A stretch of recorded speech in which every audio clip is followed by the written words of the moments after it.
Welcome to the Simply Joyful Podcast live with my special guest, Louie Giglio. Get ready to be encouraged. Well, hello, Louie, and welcome to the Simply Joyful Podcast. It is such a joy to have you on the show today. It's so great to be on. Thanks for having me. I'm excited.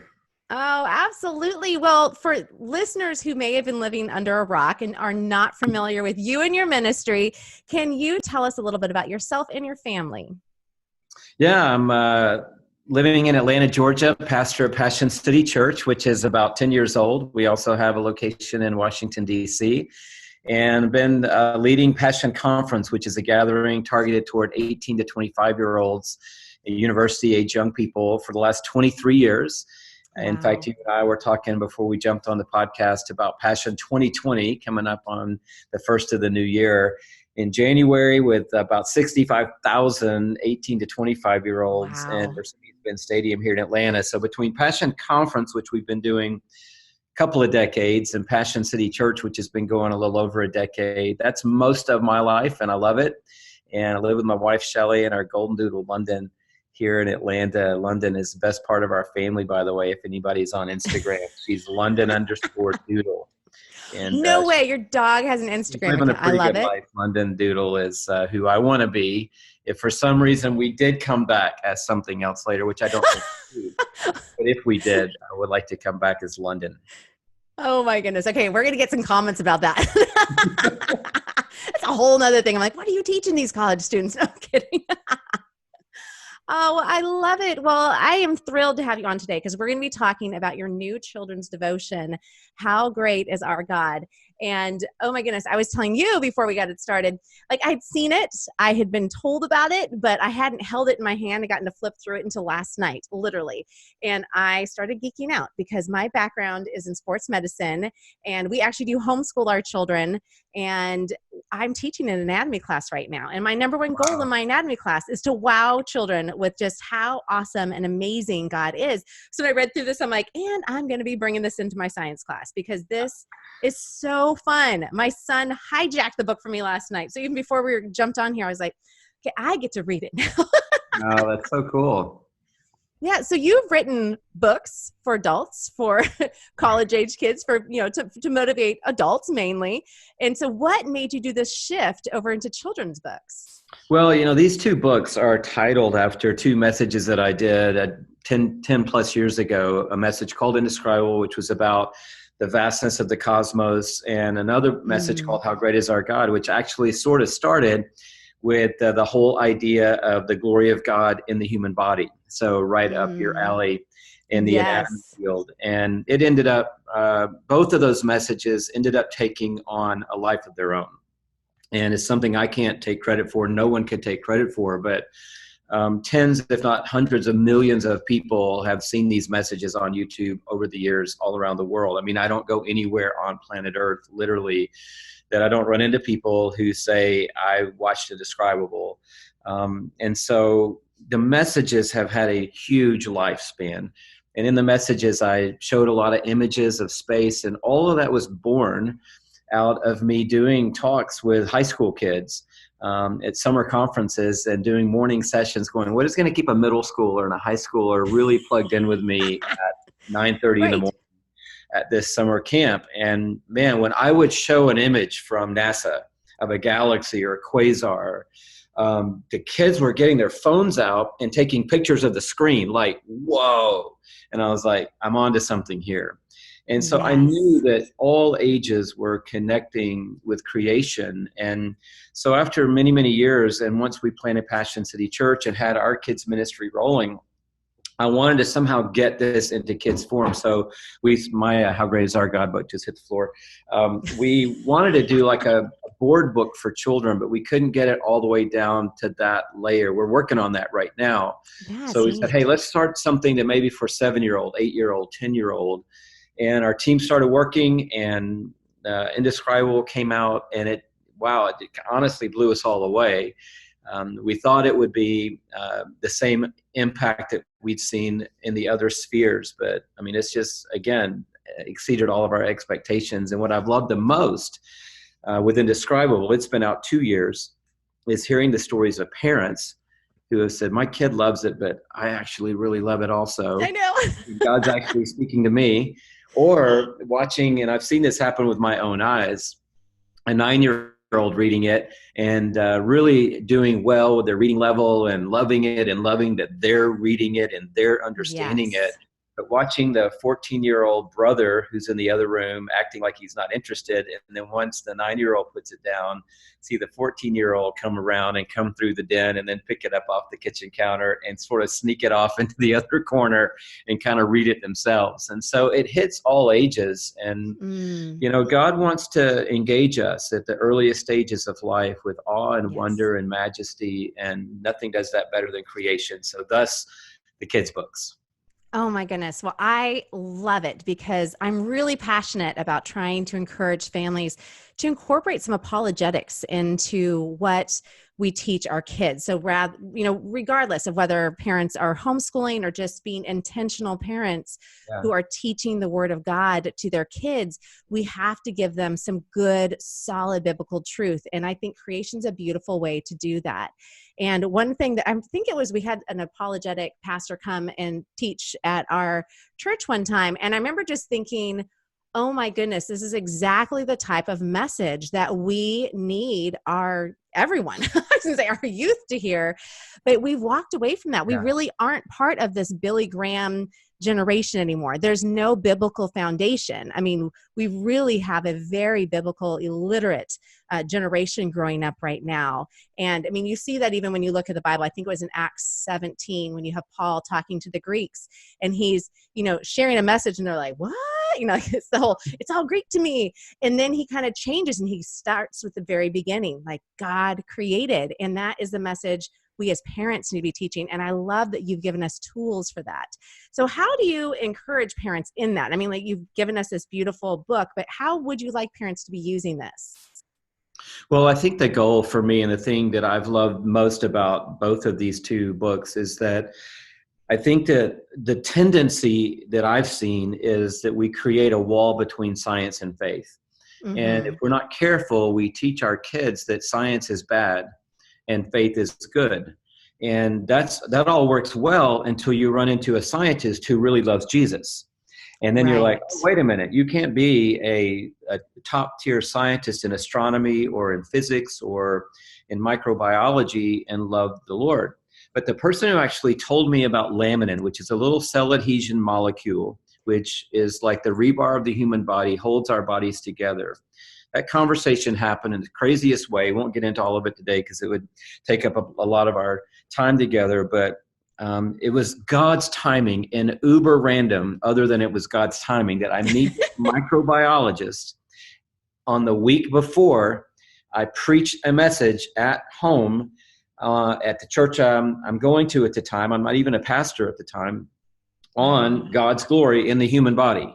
And I'm almost finished with my message. I've got all these cool things like at 6 months, somehow mysteriously, our one eyelid on each of us inside our mother's womb is mysteriously cut in two, and we have two eyelids now that can open, and scientists still don't know what causes that to happen.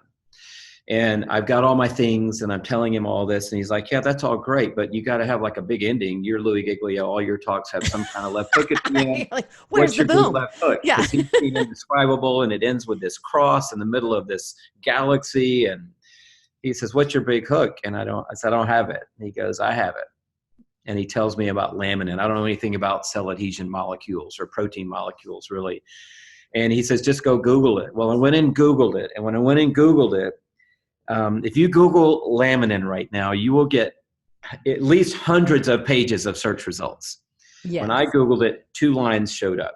And one was a brief description and a picture of the actual molecular structure. And then the other one was an actual photograph of mammalian laminin. And that's all that was on the internet. And I fell on the floor when I saw that the cell adhesion molecule that holds our bodies together, holds our skin on, is the perfect shape of a cross. Yeah. And that did become the left hook of that talk, and it became the left hook of how great is our God. And then it also created a new doorway for me, that all of that happened not from a pastor, but from a scientist. A Yes. spiritual leader didn't help me make that talk. A college professor helped me make that talk. And so, yeah, there are a lot of scientists who don't believe in God and don't believe in the Bible and try to undermine our faith, but none of them have succeeded. No one has disproved the Bible. No one has disproved God, and no one has disproved creation. So I think what I'm trying to do, long way around, is sort of reduce the tension between God and science so that even at a young age, a child doesn't start thinking science is bad and faith is good. I want them to think God created the scientist. Even the one who doesn't believe in God, God created that scientist, and he created everything else. And so guess what? At the end of the day, God is going to be there. So I have nothing to fear. I don't care if you're Christopher Hitchens or if you're the greatest atheistic debater alive. I'm not afraid of you because you are not going to get rid of God. No one has and no one will. And so I want to teach kids on the opposite. Be inspired by creation, love science, become an anatomy professor, become a biologist, become a physicist, become an astrophysicist, go into space for crying out loud, and carry your faith with you. They're not mutually exclusive. In fact, God is the great scientist of them all. Oh, amen. No, I love that. And I remember I actually saw, now I'm like, did I see it from you? But I saw that. And I remember just being Well, so it could have been inspired. somebody else taking that message because it's gone a long way. But it has. And the first time. Oh, but no, I mean, I remember that because, as a science major, I was blessed in that I went to Pepperdine and, it's a fairly Christian just throw university. that in there just off the cuff. Did. I'm going to drop that. And I did go to Pepperdine in Malibu, ladies and gentlemen. I don't know where you went. Well, I went to Georgia State. I will never forget what was that? I went to Georgia State. It's a commuter school downtown Atlanta, Georgia. It's as cool as Malibu. I'm sure. I'm really sure it was. I didn't even know there was a Pepperdine when I went to college. And when I found out, I was so mad that I didn't know there was a Pepperdine. I'm I would have never gotten in, but I would have tried. Woo. I did. It was my goal. I mean, I grew up in LA. And so I was looking at UC Santa Barbara and Pepperdine. And it was so funny because I remember my old youth pastor was pastoring a church in Santa Barbara. And he's like, oh, you've got to come here. And I'm like, I'm pretty convinced. And he's like, where are you going next? I'm like, Pepperdine. He's like, darn it. He's like, you're going to take one step on that campus. I'm like, I know. And when we were there, my mom was like, never take this for granted. And I didn't. So every day when I would get up and look out, I'm like, I'm not taking for granted this amazing view that God has given me in this time here. So it was amazing. And now, you've made me forget what I was talking about Pepperdine. He said, when I went to school at Pepperdine, my anatomy teacher, I remember when we were going through all of the different elements and all the different body systems, and we finally got to the brain, and he just stopped. And it was neat, and it was a blessing that he was a Christian, but he said, honestly, I'm going to teach you a lot of things that the brain does, but God is the only answer for how it works. Wow. And what a beautiful thing, because they don't do that in other schools. They're like, let us tell you how your brain, evolved into what it is now. But it's really powerful when you can see, like you were saying, how science, it confirms. To me, I feel like science is God wowing us. I mean, he did not have to create the beauty and the complexity that he did.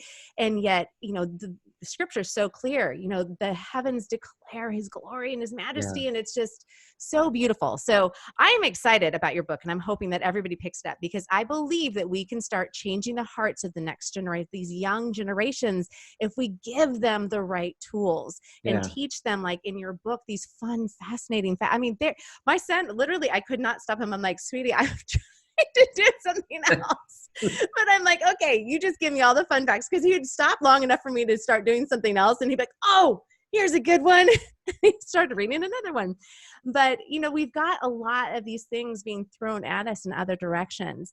But speaking of the fun facts in your book, did you have any favorites out of this, How Great Is Our God and Indescribable, that really were, when you were learning these different scientific fun facts, did you have one that you're like, This is so Well, the good. one everybody talks about the most is, and I had no clue, and I don't know how it escaped me my whole life, but that butterflies actually smell with their feet. Yes. Didn't know. And so I'm, maybe I needed to brush up on my butterfly anatomy.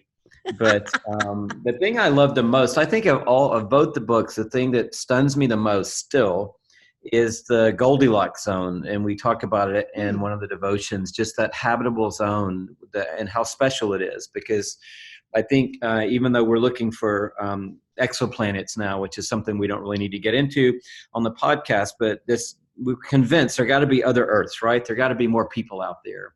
And you even mentioned it. You said, God didn't have to make this world as stunning and amazing and beautiful as he did, but he kind of did have to make it pretty stunning, because if the heavens are telling the glory of God, they got to be pretty stunning and pretty amazing.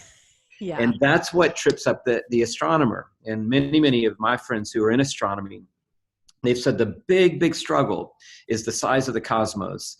And it can't be that this whole thing exists for these little tiny people on this one little tiny planet in this one run-of-the-mill galaxy, in this pretty ordinary solar system. And I said, yeah, if God created the world just for you and me, it's way too big. But if God created the world to show us how great he is, it's not too big. It's actually just about the right size, because it blows our minds. And anybody listening along probably knows about the Hubble Space Telescope, came online 2 decades ago and changed our world. But the James Webb Telescope is ready to be deployed, and it is going to put the Hubble in the dust. And James Webb is going to see things and show us things in the cosmos that we've never even fathomed seeing before. And just mark it down. In 24 months from this conversation we're having right now, our whole comprehension of the universe is going to be revolutionized on a factor of about 100. And our minds are going to be blown all over again that God is even greater than we thought he was. And so I think thinking about this Goldilocks zone, and how many things had to go right for us to be able to live on this planet called Earth, and why we have not found another Earth, because it's such a high number of variables that have to click together just right.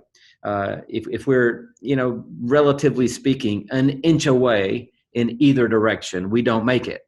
Right. We either freeze to death or we burn up. If you change the tilt of the axis and the rotation speed of the Earth, all of these factors play in. And I think that for me, reading about that in the devotion and seeing kids' faces light up when they realize, wow, Earth's not ordinary. It's very, very special.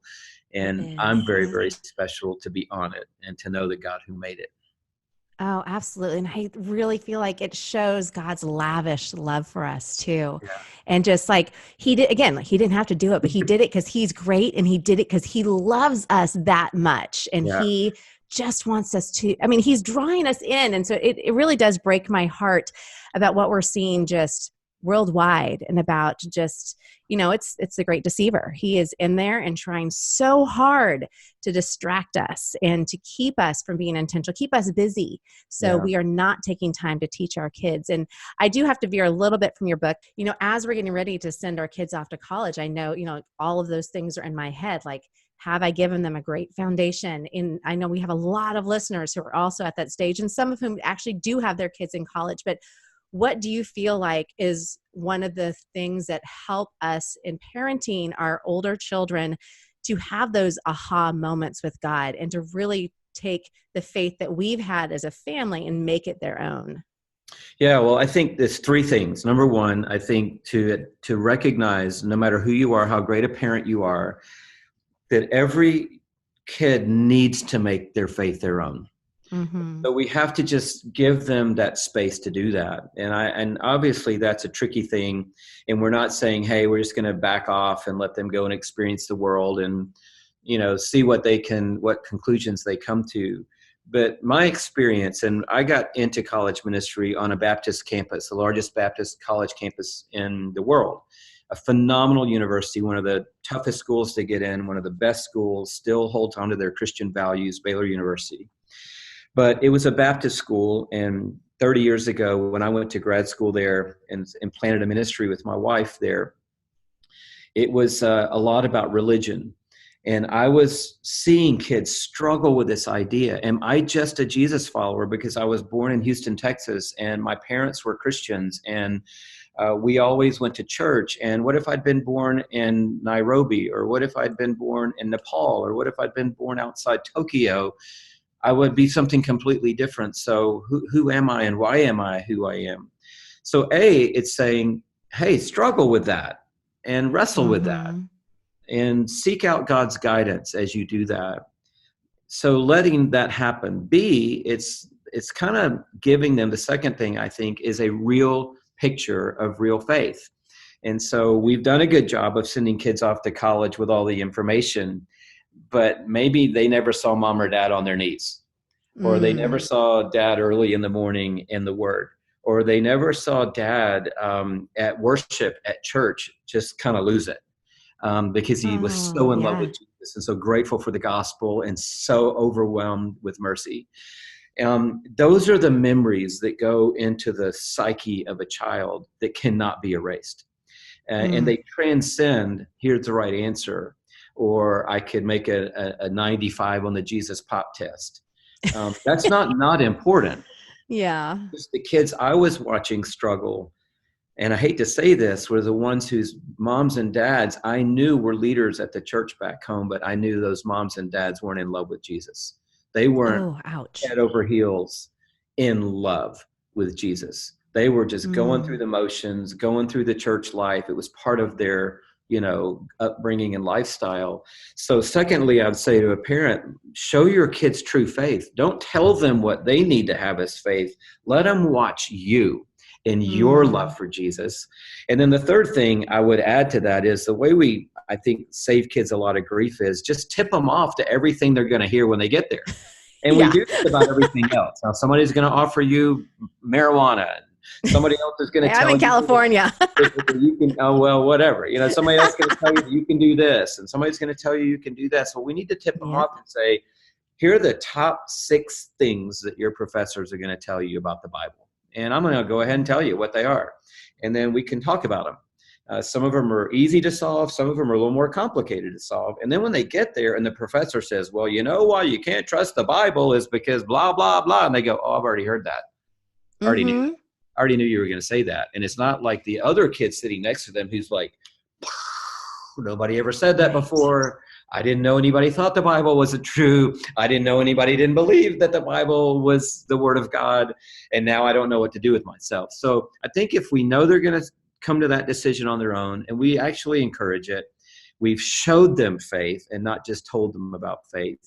And we've helped them with what you said, the apologetic side. We've already told them the 5, 6, 7 big arguments that are out there, and let them kind of wrestle with them a little bit. Come on, all of us are wrestling with some of the big arguments in life, and not everybody has a nicely packaged answer to everything. But if you have this true faith in your heart, and you're alive, and your love for God, and you're experiencing Him day by day in your life, as you're thinking through some of these big questions, it's a whole different ball game. And I think if we help kids set them up that way, we're going to be happy with the result. God is going to do some great and amazing things. I love it. Got all these arrows, got to send them off. Yeah, absolutely. I love it. Well, thank you so much for coming on the show today. And before I let you go, please tell our audience where they can connect with you, where they can find all of your resources and your books. Yeah, the best way is just louisgiglio.com. And that's not me promoting me. It's just a one-stop shop for Passion Conference, Passion City Church. You can get a link to watch the messages from church. You can find out about all the books and the resources and all of that. If they want to specifically find out about Passion Conference, just search Passion Conference and you'll find it really fast, or Passion City Church. But Louis Giglio, that's my name, .com has got links to all those things on there.